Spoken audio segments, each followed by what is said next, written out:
Reflection by spherical mirrors.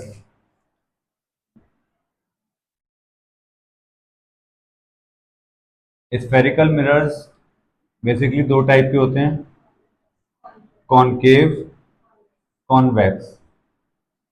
Concave हमने 10th class में पढ़ा है, इस तरीके से बनाया जाता है। कॉन्वेक्स मिरर इस तरीके से बनाया जाता है।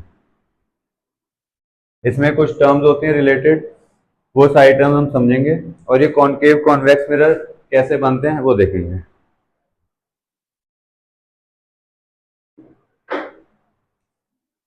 सपोज करो एक हॉलो ग्लास बॉल है, हॉलो ग्लास बॉल या फिर हॉलो ग्लास स्फीयर।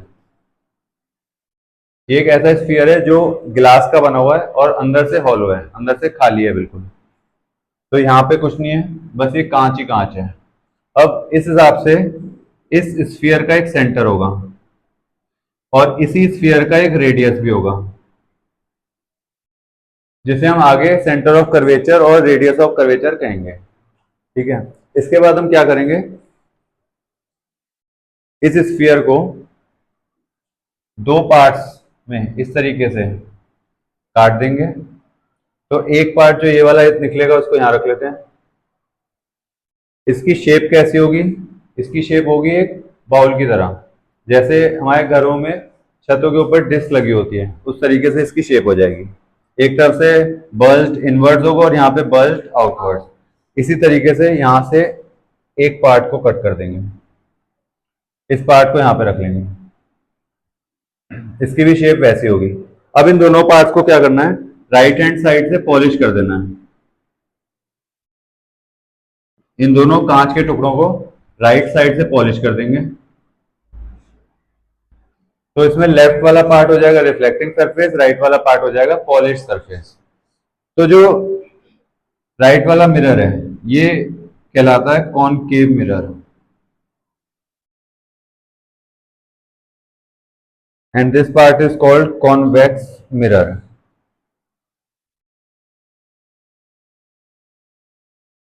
अब ये दोनों मिरर जिस स्फीयर का पार्ट थे पहले, जिस स्फीयर का पहले एक हिस्सा थे, उस स्फीयर का जो सेंटर है वो ही इन दोनों मिरर का सेंटर ऑफ कर्वेचर माना जाता है।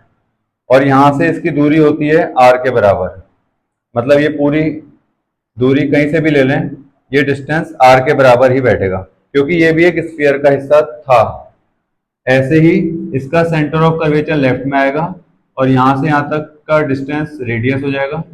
किसी भी पॉइंट से मेजर कर लें, ये एक स्फीयर था, तो इसका जो सरफेस है ये स्फेरिकल सरफेस ही होगा, और इस सरफेस को कहते हैं कर्वेचर।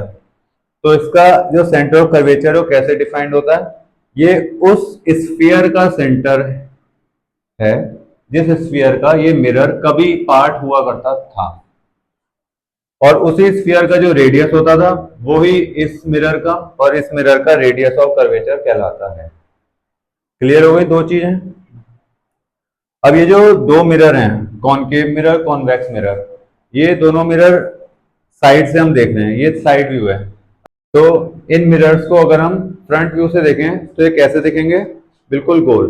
जैसे यहाँ पे कॉन्वेक्स मिरर है, तो कॉन्वेक्स मिरर इस तरीके से होता है, यहाँ पे ये रिफ्लेक्टिंग सरफेस और पीछे पॉलिश सरफेस। इसको अगर हम फ्रंट व्यू से देखें तो ये बिल्कुल गोल दिखेगा, इस तरीके से गोल मिरर है। और इसका जो ये सेंटर है, इस सरफेस का जो सेंटर है उसे कहते हैं पोल। तो पोल ये वाला पॉइंट होगा, this point is called pole. अभी हम इसको और लिख लेंगे अच्छे से। इसी तरीके से कॉनकेव मिरर यहां से अंदर की तरफ बल्ज्ड होता है और यहां से बाहर की तरफ उभरा हुआ होता है। इसको अगर हम फ्रंट व्यू से देखें तो ऐसे दिखेगा गोल बिल्कुल। अब यहाँ पर एक सेंटर मोस्ट पॉइंट है जिसे कहेंगे पोल। तो इस मिरर का जो सेंटर मोस्ट पॉइंट होता है, जो इस सरफेस पर लाई करता है, उसे कहते हैं पोल। तो यहाँ पे हम पोल मार्क कर देंगे, ये वाला पॉइंट हो जाएगा पोल। ठीक है, अब इस पोल से निकलने वाली एक इमेजिनरी लाइन, ये इसके सेंटर से एक इमेजिनरी लाइन जो पास हो रही है, this line is called principal axis. जो इसके सेंटर से पास हो रही है बट एक्चुअल में है नहीं, सिर्फ उसको हम इमेजिन कर रहे हैं, कॉनकेव मिरर से भी और कॉन्वेक्स मिरर से भी। यहां से जो लाइन पास हो रही है इसके सेंटर से, that line is called principal axis, इस तरफ। तो इसी प्रिंसिपल एक्सिस को हम यहाँ पे ड्रॉ कर लेंगे।